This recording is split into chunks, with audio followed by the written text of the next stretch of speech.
So welcome back to the channel. Today's a bit of an update on the Nugget, and let's get the manual in.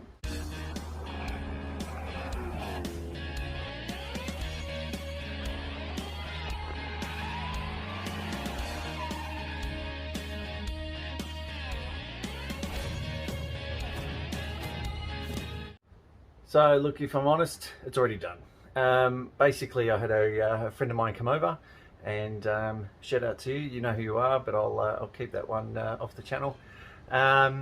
We've done the manual swap. So basically, it was a pretty easy install, but I'll give you a quick rundown of what we've done. Alright, so let's just zoom out a bit. As you can see, manual gearbox is in. Basically in here we've got a new flywheel that's been, the old flywheel has been machined, got a new clutch, and it looks like this gearbox has been reconditioned. So mate, I'm overly happy with that. New engine mount, gearbox mount there, new dogleg bone mount there, and there's a new mount just at the back as well. So we're all back together, and I've kicked it in the guts already. There's no YouTube sort of trickery here. It does work, everything's running well. Okay, so we're now in the car. Let's have a go. Connected all the wires, done the little trick of the ECU. Like a glove. Now, no shifter, but main thing is car works. I'm in the process of one thing I forgot to do, which was connect the clutch cable correctly. So yeah, we're going to explore that one tomorrow night and then hopefully go out for a drive. But I'm in the process of getting the shifter done, so we'll come around and have a look at that. So obviously excuse the mess, but shifter is in. I've got 2 bolts just to do up underneath. Then we can start putting all the interior back together and coming along nicely. So the red car, this poor little thing. I have absolutely butchered the buggery out of this just to get all the bits out of it. As you can see, there's nothing left in the engine bay gearbox wise. All in here, we've pulled absolutely everything out, even plugs to run across for the wiring on the white car. So I don't think this one's ever going back on the road. This one will be going off to God, and look, we'll get some good scrap metal out of this. I think I'm going to pull the motor. I'm still undecided as to whether it's good to keep a spare one. We'll get to that one obviously. One of the YouTube subscribers came out and picked up the guard, so thanks again Linda for that one, and hopefully that lines up for your car and your little project. But yeah, as you can see, there's really not much left of this one. It's probably on a very short lifetime. So we'll move over to the list. As you can see, we've got through a lot of it. I'm just about to tick that one off when I've got the 2 bolts done up on the shifter. Tyres are obviously got to get them. Brake check we'll do this week. We'll shoot the car down to Nisco, and the condenser and dryer are already here, and the belt, we just got to put them on the car, but we'll do that when we get the radiator in. So come under the car and I'll show you exactly where we're at. Alright, so there's the new shifter and the new Bunnings spring, because unfortunately when I pulled this one out, it went boing into the black hole of lost parts. So we just got those 2 bolts just to put onto the bottom of the shifter. That will be in, and as you can see, trying to do this under the car is a bit hard, but the gearbox mounted shifter is there. That's all cranked tight, so we're pretty much ready to go. So let's get these 2 bolts in, and then we'll go inside the car and finish off the interior. Alright, so we've got the 2 underneath, 2 on the top, boots back on. We just got to get the interior put back together all through up here and consoles and what have you. But as you can see, short shifter. Oh yeah, this will be beating SS Commodores and anything else very shortly. Boy Racer mod activated, I suppose. Trav, this one's for you. I'm sure you're really happy with this one, but This is where we're sitting at the moment. So cluster's out at the moment because I'm getting someone in the US at the moment to patch me up a loom that goes between the plugs and the new JDM/Euro/USDM cluster that we never got. That's a digital one. So what we need to do for that one is get a digital, an electronic speed sensor for the back of the gearbox, which I believe is on a N13 or a P11 pulsar. So we'll get one of them next, and then we'll run our loom into the back and then into the cluster there for the speedo.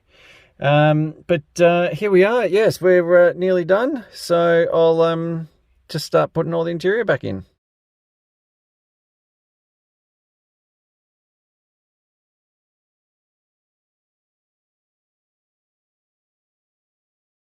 And just like that, with the power of the internet, we all have an interior again. So shifter throw is actually really nice. I actually do like this, to be honest. So that's all done and dusted. Just got to put the gear knob on. That will be the last thing because I'm a bit precious with that sort of stuff. Want to make sure it's not scratched or damaged. Interior all under here, all back together, and steering surround all back together as well. I don't think it had the key surround here.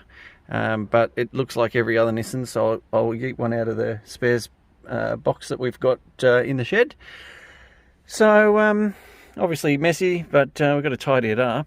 Brake pedal obviously in, my 3 pedals. Now that's not connected still, we've got to do that on our next job. And that one flat to the floor. Next we're going to get the AC condenser in, which I've sort of half slotted in and realised that we need bits off the red car, so good thing I haven't got rid of it. We've basically got to pull the rubbers out of that and that side there and get them in. So let's do that now. Well, when it rains it pours. So I've just gone to go put the air condenser in. That's the bracket I've had to drill out of the original one that was routed in the car, and this is the bracket for the other one that came on the new condenser. So as you can see, they are not even remotely close. All this purchasing parts online, you get screwed at the last minute, and what do? Do you argue it, or do you just make do and fix it? So we're going to make do and fix it. So what I'm going to do is, because I've obviously drilled the welds out on this, and believe it or not, I've fluked the holes for bolting that into the other condenser. We'll give it a quick coat of black, just so we can seal it all back up, and then tackle the next one. Alright, so after all the debacle with the AC condenser, I've decided to throw the line for the off the compressor on. So hopefully that's all sealed tight and good. I've just got to run the hard line back up to there. So we'll do that one shortly. I'm praying that the receiver dryer fits in there, because so far I'm not overly impressed with this condenser, the way it's been built. So we've dug that all out, and come over here, painted all them up, made them all look pretty again, and let's throw them on.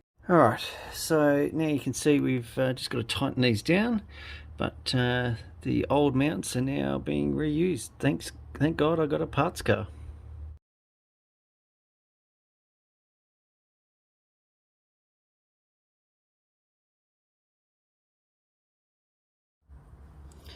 Oh yeah.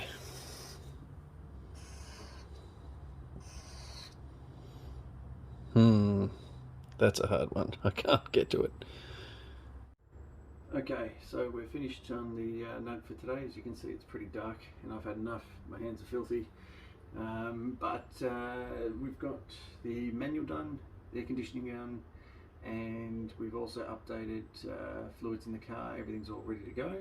Only fluid left is coolant, so we'll throw that in on the next one. Other than that, pretty straightforward. I'm really happy with how this has come out. So there's one bracket that's currently drying. I put it all in the car and I saw it stood out like dog's bollocks, so decided that it had to come out and get painted and make it look nice. All the effort is in the 1%ers, so that 1%er for me is going to make or break that engine bay, having a filthy rusty old bracket in there.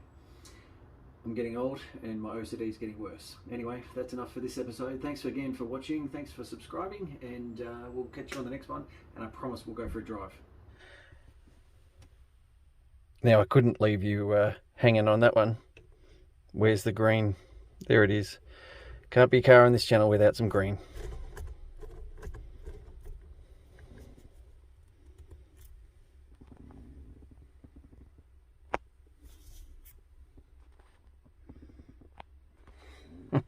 Thanks again.